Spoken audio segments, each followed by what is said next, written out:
she said it quietly, like a warning she didn't quite believe in herself. And yet, when my fingers brushed her wrist, she didn't move. The first time I met her again, it was raining, not hard, just the kind that makes the air feel alive. She was standing under the awning of a small bookstore, arms crossed, eyes following the blur of headlights on wet pavement. I almost didn't recognize her. But the stillness, that calm, deliberate way she occupied a space, was exactly the same. Maya? I said, unsure if I had the right to use her name that softly. She turned, and I saw her smile, faint, practiced, the kind people give when they've spent years learning not to show what they're really feeling. Eli, she said. You grew up. It should have been a simple moment, a polite reunion, an exchange of updates. But something in her tone pressed at the air between us, like a note that wouldn't fade. The rain tapped against the glass behind her, steady and rhythmic. I could smell the faint trace of her perfume, sandalwood, maybe, the same as back then, when she used to walk past my desk during her lectures. I told myself to keep my distance. But she smiled again, and the distance didn't hold. We ducked inside the bookstore to wait out the rain. The space was small, lined with shelves and the smell of old paper. She slipped off her coat and shook out her hair, a few silver strands catching the light. I noticed the faint tremor in her hands when she tucked them into her pockets, not nervous, just restrained. She asked about my writing. I said I'd been trying. She nodded like she already knew the answer. There was always something about her that made silence feel safe, and dangerous at the same time. You still read too much into everything, she said, running her fingers along a row of books. And you still pretend not to, I replied before I could stop myself. That earned me a look, not anger, but something softer, heavier. The kind of look that lingers even when you look away. We talked about nothing for a while, paperbacks, the smell of rain, the way the city never really sleeps. Yet under every sentence was something unsaid, a shared memory we both avoided touching. At some point, she reached for a book and our hands brushed, just skin, a second too long. The moment expanded, quiet and impossible. Her breath caught, barely audible. I could feel the warmth of her hand, the pulse beneath her wrist. My fingers almost drew back, almost. You shouldn't, she murmured, eyes still on the book. I should have apologized. Instead, I said, you didn't step away. Her lips parted slightly, like she might speak, but she didn't. Her eyes lifted to meet mine, and for a heartbeat, neither of us moved. The rain outside grew louder, drumming against the windows like it was waiting for something to break. I didn't know what I was supposed to do next, or what I wanted more, to step back, or to see if she'd stop me again. Then, just as the silence grew unbearable, a sound shattered it, the chime of the bookstore door opening, followed by footsteps and laughter. She pulled her hand away, too quickly. I stepped back, pretending to look at a shelf, heart thudding against my ribs. When I turned to her again, she was already putting on her coat. Maybe it's better if we don't, she said quietly. Her tone said one thing. Her eyes said another.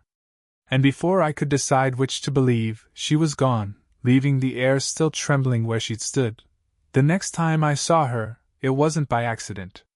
She was sitting alone in the corner of a quiet cafe, a cup of untouched coffee in front of her, a notebook open but empty. I'd passed by twice before finally walking in, pretending I hadn't noticed her right away. She didn't look surprised when I stopped at her table, only lifted her gaze, calm and unreadable. You come here often? I asked, knowing exactly how unoriginal that sounded. Only when I'm avoiding something, she said, closing the notebook. And you? Apparently, when I'm not. A faint smile touched her lips, tired but real. She gestured to the seat across from her, and I sat down before I could talk myself out of it. The smell of roasted coffee lingered between us, mingling with that same sandalwood warmth that made my thoughts slow down. We talked, or tried to. She asked about my writing again, and I told her about the half-finished stories cluttering my laptop. She listened the way she always had, chin resting lightly on her hand, her eyes tracing every word like she could see the parts one wasn't saying. I wanted to ask about her life, if she was married, if she was happy, but the way she looked away when I said her name told me enough. The years had pressed gently on her, but they hadn't dulled her. If anything, the restraint only made her seem more alive. I read your old essay last month, she said suddenly. The one about silence. You always wrote like you were trying to make someone remember you. Maybe I was, I said before I could think. Her gaze flicked up, sharp for a second, then softened. She sipped her coffee, finally, and set it down slowly, fingers tracing the rim of the cup. The gesture was small, but it held more meaning than I could manage to name. There was a time when she'd been my professor, years ago, when I still believed admiration and affection were two different things. I told myself that what I'd felt then was respect, curiosity. But sitting across from her now, watching her eyes move between mine, I wasn't sure I'd ever known the difference. You shouldn't look at me like that, she said quietly, not meeting my eyes. I'm not sure how else to. Her breath caught barely, but she didn't tell me to stop. Instead, she leaned slightly closer, elbows resting on the table. Her sleeve brushed my hand. It was nothing, just fabric against skin, but it sent a small, stubborn warmth up my arm. She changed the subject, books, travel, the weather, but her voice had softened. The distance she tried to keep had started to blur. At one point, she reached to pass me her pen, and her fingers lingered on mine. Just a moment too long. Neither of us moved.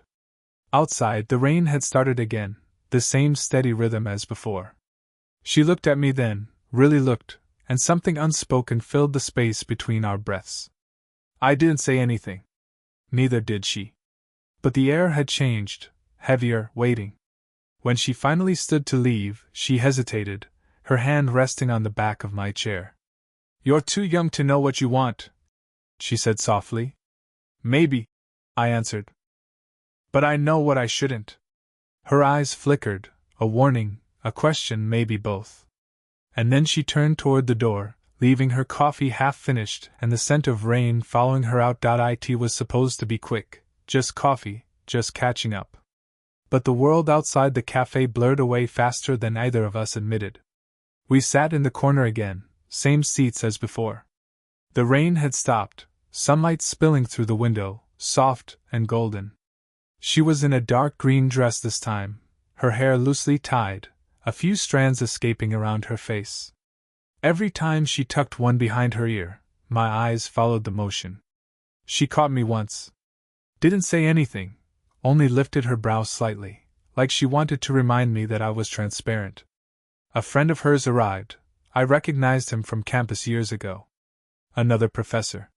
He greeted her warmly, almost too warmly. His eyes flicked toward me, curious. Old student? He asked, tone light, but the question lingered. Maya hesitated just long enough to make it noticeable. Something like that, she said finally. He smiled, nodded, then excused himself after a few polite words. When he left, the air between us felt thinner, as if the interruption had exposed something we'd both been trying to ignore. You didn't have to say it like that, I said quietly. She looked at me. Like what? Like you were explaining me. Her expression softened, guilt, or something close to it. People assume things, she said. Only if there's something to assume.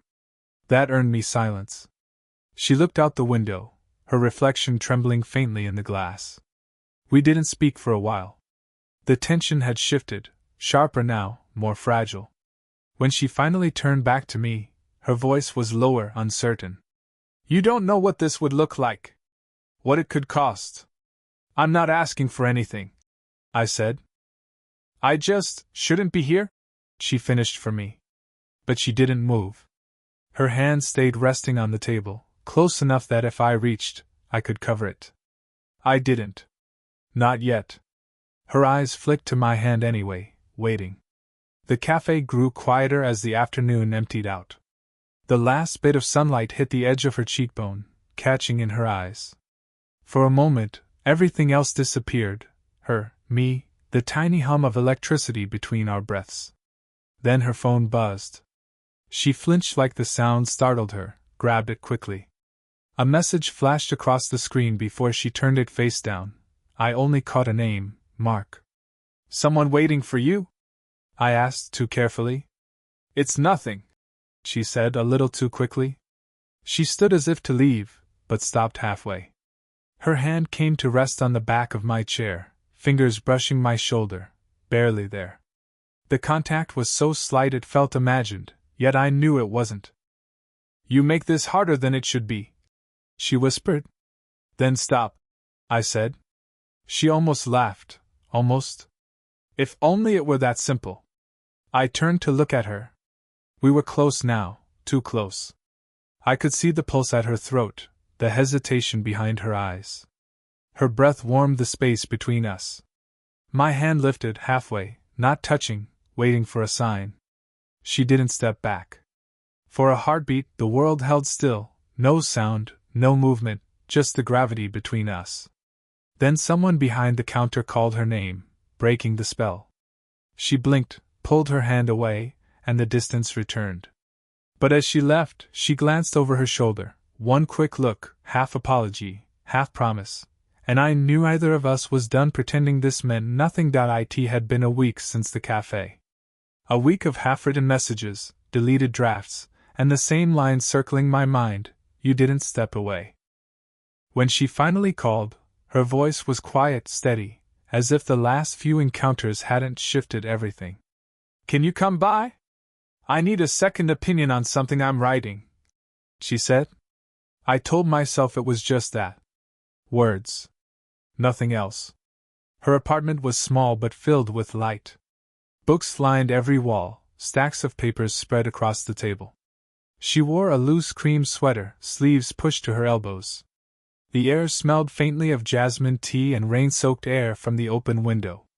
She smiled when she saw me, hesitant, like she wasn't sure if this had been a mistake.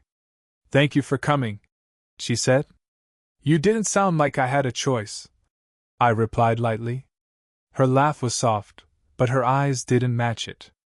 We talked at first, about writing, structure, tone, the safe things. But every time our hands reached for the same page, every time our shoulders brushed as we leaned over the table, something in the air shifted closer to breaking. You still write like you're trying to confess something, she said, glancing at the notes. Maybe I am, I murmured. Her hand paused mid-page. Silence expanded, thick, fragile. She turned slowly, and suddenly we were facing each other, too close, her perfume threading through the air between us. I shouldn't have called you here, she whispered. Then why did you? Her eyes flicked away, to the rain starting up again outside. Because I keep thinking I can handle it. And can you? I asked. She looked back at me then, and for the first time, she didn't look like my professor, or someone trying to be careful. She looked human. Torn. Her hand lifted, brushed lightly against my hair, an absent, dangerous motion. You have no idea what you're doing, she said, but her voice trembled. I caught her wrist gently. Not pulling her closer, not letting her go. Then tell me. She didn't. She just breathed, slow, uneven, her pulse fluttering under my fingers.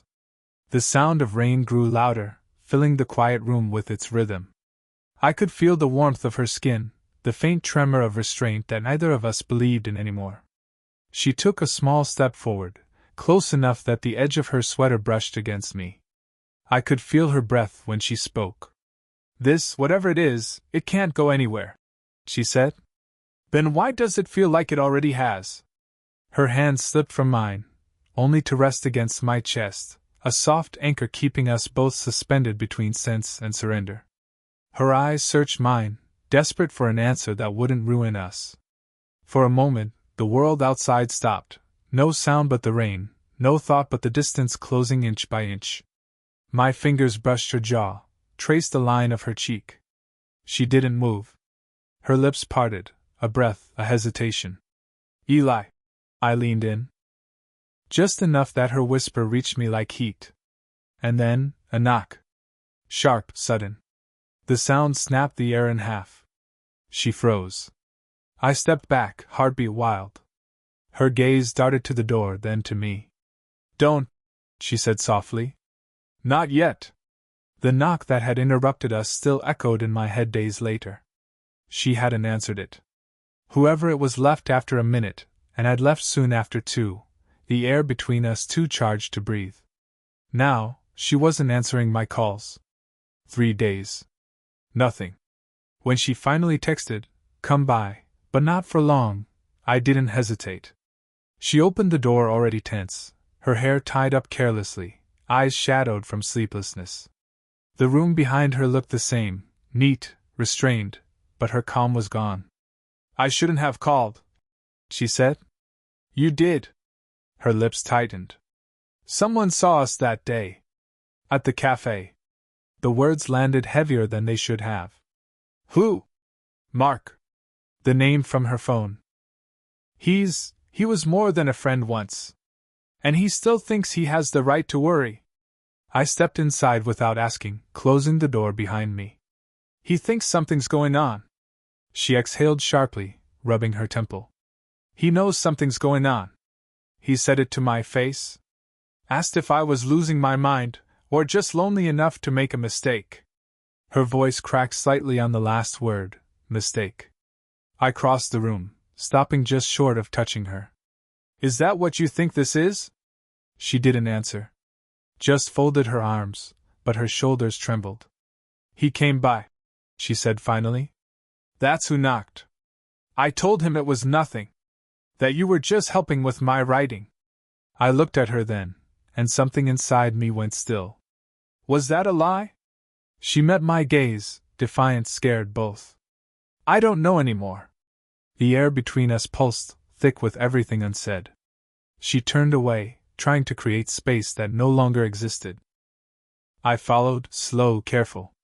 "You keep saying we shouldn't," I said. "But every time I leave, you call me back." Her voice dropped. "Because I can't seem to stop." That confession, quiet, almost accidental, cut through both of us. She pressed her palms against the table like she needed to steady herself. "You don't understand what this could do to me. My career, my reputation. I'm not here for any of that," I said. "I just want me," she finished, whispering the words like a truth she'd been avoiding. Silence. The rain had started again outside, tapping softly against the windows. Her eyes glistened, and before she could turn away, I stepped forward. Our arms brushed, a fleeting touch, but it anchored us. Her breath hitched. Her fingers curled like she wanted to move but couldn't. I could feel her resolve slipping, not in words, but in the way her shoulders softened, the way her voice trembled when she said, "Eli, please, don't make me choose." I reached up, brushing a loose strand of hair from her face. My fingers grazed her cheek, light, deliberate. "Then maybe you already have." Her eyes met mine, wide, uncertain, wanting. She didn't move away. Not this time. And though either of us spoke another word, the silence carried what we both knew. The line we'd drawn had already blurred beyond repair. Outside, thunder rolled faintly, distant, inevitable, as she took a step closer, closing the space that had never really existed the night she finally stopped pretending. The air was heavy with rain again. It always was, somehow, like the weather remembered what we couldn't say. She opened the door before I could knock twice. No words this time, no practiced restraint. Just quiet eyes, red-rimmed from too little sleep.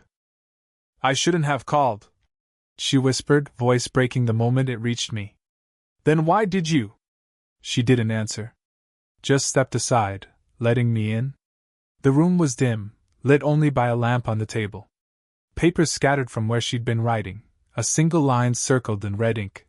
"Desire isn't a sin until you name it." I looked at it, then at her. "Yours?" "Maybe," she said.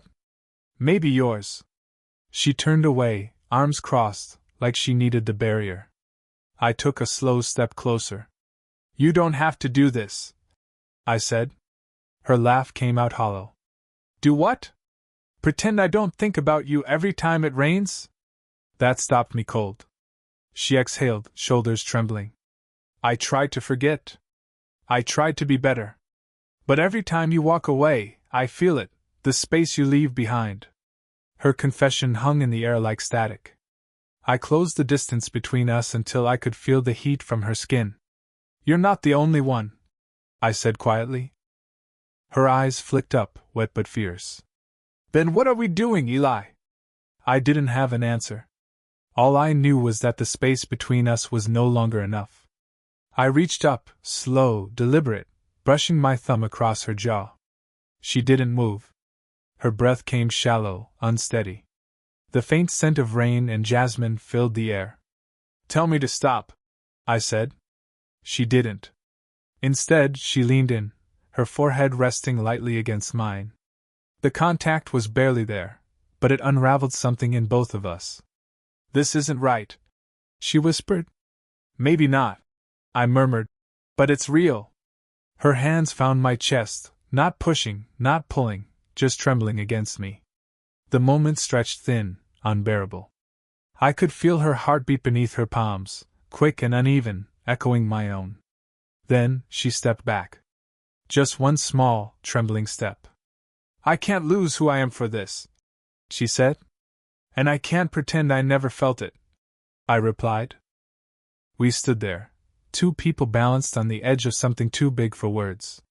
The storm outside broke louder, wind pressing against the windows like it wanted to be let in. Finally, she reached for my hand, fingers brushing mine, a soft promise and a goodbye all at once. "Maybe wanting you doesn't have to mean taking you," she said. I nodded, but my hand didn't let go right away. Her eyes softened. "Now you understand," she whispered. And for the first time, I did, that love isn't always about crossing the line. Sometimes it's about standing at its edge, breathless, knowing you could. The rain had stopped by morning. A pale light filled her apartment, soft and clean, like the world had taken a breath. I was still there, sitting by the window, a mug cooling in my hands. She moved quietly behind me, barefoot, the floor creaking under her weight. For a long time, neither of us spoke. The silence wasn't tense anymore. Just full.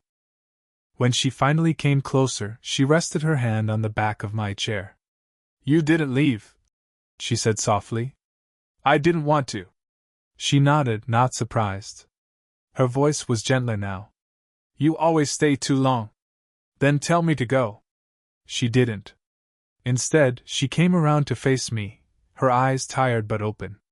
There was no armor this time, no polite restraint, only honesty. "It scared me," she said. "The way you look at me like I'm not too old to be wanted." "You're not," I said, and I meant it. Her breath itched, and a quiet laugh slipped through, half relief, half disbelief. "You say that like it's easy." "It's not," I admitted. "But neither is pretending." She sank onto the couch beside me, close enough that our knees brushed. The warmth of her body felt grounding, like something found rather than taken. "I kept thinking the years between us were the problem," she said.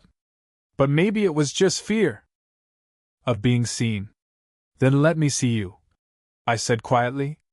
Her eyes lifted to mine, searching, uncertain, and then she leaned in, slow, deliberate.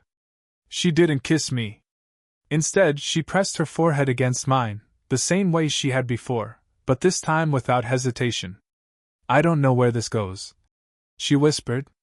"Maybe it doesn't have to go anywhere," I said. "Maybe it just is." Her hand found mine then, fingers lacing gently, a small act that said more than anything we could have spoken. The tension that had followed us for weeks dissolved, replaced by something softer, not surrender, not defeat, just acceptance. She exhaled slowly, eyes closing. "You're dangerous, Eli." I smiled faintly. "So are you." We stayed like that, quiet, close, while the light shifted across the room. The storm had passed, but its memory clung to the air, the way scent lingers after rain. When she finally spoke again, her tone was calm, almost peaceful. "Maybe this doesn't have to be right or wrong," she said. "Maybe it just has to be real." And for the first time, it was. No more lines, no more hiding, just two people sitting close enough to feel each other breathe, letting the world outside move on without them.